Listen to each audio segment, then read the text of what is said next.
Si Zola fait l'éloge de Monet, en revanche il se montre assez dur à l'égard des deux tableaux que Gustave Courbet a envoyés au salon de 1866. Il s'agit d'un paysage et d'un nu féminin. Courbet est alors âgé de 47 ans et il s'est rendu célèbre par une série de scandales. Mais en 1866, Zola s'étonne de voir le public admirer ses tableaux après les avoir hués pendant 20 ans. Je cite: il y a en ce moment une excellente comédie qui se joue au salon en face des tableaux de Courbet. Cette année, il est admis que les toiles de Courbet sont charmantes. On trouve son paysage exquis et son étude de femme très convenable. J'ai vu s'extasier des personnes qui jusqu'ici s'étaient montrées très dures pour le maître d'Ornans. Voilà qui m'a mis en défiance. J'aime à m'expliquer les choses et je n'ai pas compris tout de suite ce brusque saut de l'opinion publique. Pour Zola, ce revirement de l'admiration du public est suspect. Il est forcément la preuve de l'affaiblissement du talent de Courbet, parce que Zola est attaché à la vieille idée romantique selon laquelle le véritable génie est absolument incompatible avec le succès. Je cite: mais tout a été expliqué lorsque j'ai regardé les toiles de plus près. Je l'ai dit, la grande ennemie, c'est la personnalité, l'impression étrange d'une nature individuelle. Un tableau est d'autant plus goûté qu'il est moins personnel. Courbet, cette année, a arrondi les angles trop rudes de son génie. Il a fait patte de velours, et voilà la foule charmée qui le trouve semblable à tout le monde et qui applaudit, satisfaite de voir enfin le maître à ses pieds. Donc Zola estime que si Courbet est désormais apprécié, c'est parce qu'il a renoncé à imposer son style, c'est parce qu'il a gommé sa vraie personnalité, c'est parce qu'il s'est soumis aux attentes du public. Zola tente de le montrer en comparant les deux tableaux du salon de 1866 à deux anciennes toiles que Courbet avait exposées au début des années 1850 et qui avaient suscité deux énormes scandales. Je cite: j'admire Courbet et je le prouverai tout à l'heure. Mais je vous prie, reportez-vous à cette époque où il peignait La baigneuse et Le convoi d'Ornans, et dites-moi si ces deux toiles magistrales ne sont pas autrement fortes que les deux délicieuses choses de cette année. La baigneuse, à laquelle fait référence Zola, et il parle d'une seule baigneuse parce que c'était surtout une femme, celle qui est nue, qui avait retenu l'attention du public. La baigneuse donc avait énormément choqué en raison des proportions assez inhabituelles de son postérieur, qui de plus était creusé de deux étonnantes fossettes. Courbet avait heurté la sensibilité du public parisien en ne peignant pas une femme idéale, mais une paysanne réelle avec ses particularités physiques qui sortaient d'un étang. Et de plus, les deux femmes semblaient entretenir une relation indécente.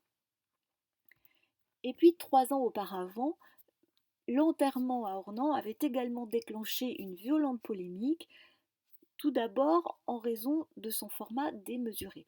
Courbet avait représenté un cortège funéraire dans un cimetière. Cela ne choquait personne. En revanche, ce qui était choquant, c'est que ce cortège était constitué de gens du peuple et sur une toile de 20 mètres carrés. Et cela paraissait absolument inconvenant et même politiquement dangereux puisque cette toile avait été exposée peu de temps après la répression de la Révolution de 1848. De plus, Courbet avait peint ces figures populaires avec une exactitude choquante. Il avait refusé de les ennoblir alors que c'était la norme. Par exemple, il n'avait pas cherché à dissimuler le teint un peu violacé du bedeau vêtu de rouge qui se tient derrière le fossoyeur agenouillé, parce que ce bedeau était habituellement vigneron. Pour Zola, les baigneuses et l'enterrement à Ornans étaient des toiles magistrales parce qu'elles envoyaient promener les conventions sociales et esthétiques et parce qu'elles marquaient l'avènement d'un nouveau courant pictural, le réalisme. C'étaient des toiles fortes parce qu'elles représentaient, selon les mots de Zola, la nature vraie avec toutes ses crudités et toutes ses violences. En fait, Zola regrette le temps où Courbet s'attirait les moqueries et la haine parce que cette hostilité, selon lui, était bien la preuve du génie du peintre. Je cite: et pourtant, au temps de la baigneuse et du convoi d'Ornans, Courbet prêtait à rire. Courbet était lapidé par le public scandalisé. Aujourd'hui, personne ne rit, personne ne jette des pierres. Courbet a rentré ses serres d'aigle, il ne s'est pas livré entier, et tout le monde bat des mains, tout le monde lui décerne des couronnes. Je n'ose formuler une règle qui s'impose forcément à moi, c'est que l'admiration de la foule est toujours en raison indirecte du génie individuel. Vous êtes d'autant plus admiré et compris que vous êtes plus ordinaire. Zola reproche donc à Courbet de ne plus être un peintre maudit parce qu'il est convaincu que le talent est inversement proportionnel au succès. Et donc s'il a du succès aujourd'hui, c'est qu'il a proposé des œuvres faibles. Alors Zola rappelle ce qui fait à ses yeux le véritable génie de Courbet. Mon Courbet, à moi, est simplement une personnalité. Le peintre a commencé par imiter les Flamands et certains maîtres de la Renaissance.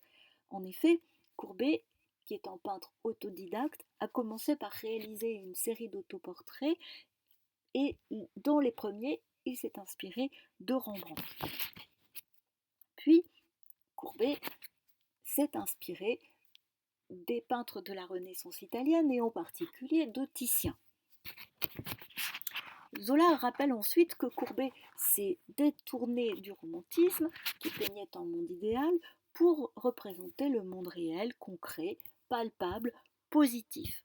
Je cite, mais sa nature se révoltait, et il se sentait entraîné par toute sa chair, entendez-vous, vers le monde matériel qui l'entourait, les femmes grasses et les hommes puissants, les campagnes plantureuses et largement fécondes. Trapu et vigoureux, il avait l'âpre désir de serrer entre ses bras la nature vraie. Il voulait peindre en pleine viande et en plein terreau. Zola fait ici allusion à plusieurs tableaux du début des années 1850, les baigneuses bien entendu, mais aussi les lutteurs, dont la musculature puissante et les gestes violents avaient choqué le public, ou bien les demoiselles de village, qui représentaient les sœurs de Courbet en train de faire l'aumône à une petite fille dans la campagne d'Ornans, et à qui on avait reproché leur manque de beauté. Zola affirme ensuite son admiration pour Courbet, mais il le met en garde contre l'écueil de la facilité. Je cite, certes, je ne puis être accusé de mesurer l'éloge au maître. Je l'aime dans sa puissance et dans sa personnalité. Il m'est permis de lui montrer la foule qui se groupe autour de ses toiles et de lui dire « Prenez garde, voilà que vous passez dans l'admiration publique. Je sais bien qu'un jour votre apothéose viendra, mais à votre place, je me fâcherais de me voir accepté juste à l'heure où ma main aurait faibli, où je n'aurais pas fouillé au fond de moi pour me donner dans ma nature, sans ménagement ni concession. » Donc, selon Zola, la reconnaissance que Courbet obtient au salon de 1866 est due aux concessions qu'il a faites au goût du public. Ce n'est pas la reconnaissance de son véritable talent, de sa véritable originalité. Le public en acclame en réalité ses tableaux les plus faibles. Zola écrit « Je ne nie point que la femme au perroquet ne soit une solide peinture, très travaillée et très nette. Mais pour Zola, ce tableau est trop joli, ce n'est même pas vraiment de l'art, c'est une chose délicieuse. » Et Zola se montre ici tout de même assez injuste envers le talent de Courbet. D'abord, il se montre indifférent au caractère provocateur de ce tableau, puisqu'il ne relève pas le fait que cette dame aux cheveux détachés, qui s'ébat toute nue sur son lit avec un oiseau, constitue, comme l'Olympia de Manet, un important défi tout de même à la morale et à l'académisme.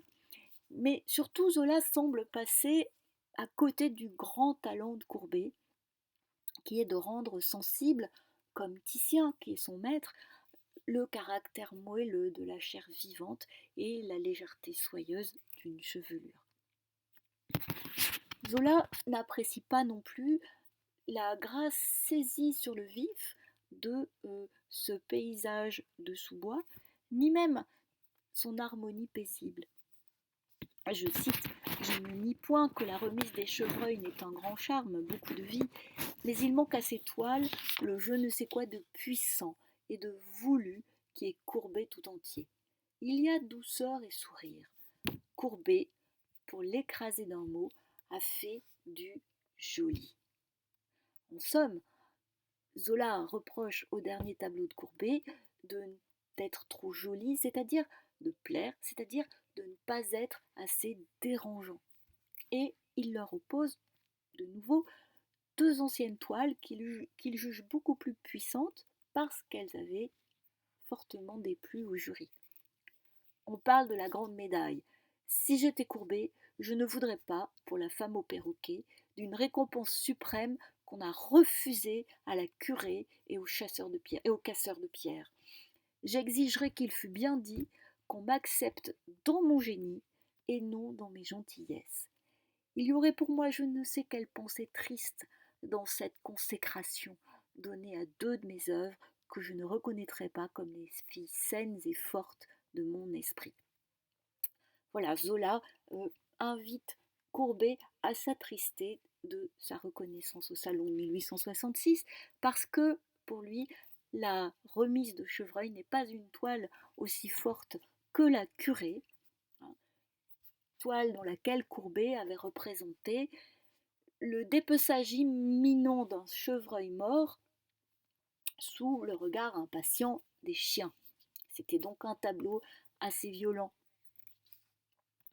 Et selon Zola, toujours, la femme au perroquet n'a pas la puissance des casseurs de pierres. Ce tableau, qui avait été fustigé en 1849 pour son réalisme crasseux, et dans lequel Courbet avait le courage de dénoncer la misère ouvrière, en représentant le travail pénible de deux cantonniers en haillons. Pour conclure, ce que Zola reproche à Courbet, c'est de ne plus être véritablement un artiste naturaliste, c'est-à-dire un artiste qui sélectionne dans la réalité ce qu'elle a de déplaisant, ses aspects les plus durs, les plus dérangeants. C'est un artiste qui s'affranchit des conventions et qui fait réfléchir le public sur les inégalités sociales.